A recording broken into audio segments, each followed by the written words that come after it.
বলছে বান্দা যাই করো শুধু এদ্দুর মনে রাখো, এটা থাকবে না, এটা থাকবে। দুনিয়া যতই সাজাও বান্দা মনে রাখো তুমিও থাকতা না, দুনিয়াও থাকতো না। তুমিও যেমন মৃত্যু হবে, এই কায়নাতেরও মৃত্যু হবে। এই দুনিয়ার প্রত্যেক মানুষের মৃত্যু হলে সেটারে মৌত বলে, আর একদিন গোটা সৃষ্টি জগতের মৃত্যু হবে সেটারে কিয়ামত বলে, সেটারে কিয়ামত বলে। কেউ থাকবে না, আল্লাহ কথাটা বারবার মনে করাইছে।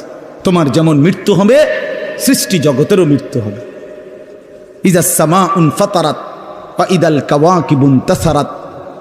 আল্লাহ বলেছেন ইজা শামসু কুফিরাত।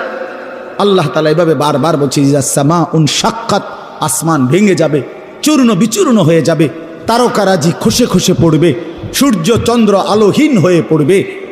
আল্লাহ তাআলা বলেন ইদা রাজ্জাতিল আরদু রাজ্জা, জমিন পাউডারের মতো রেজা রেজা পাউডার হয়ে যাবে। আল্লাহ তাআলা বলছে পাহাড়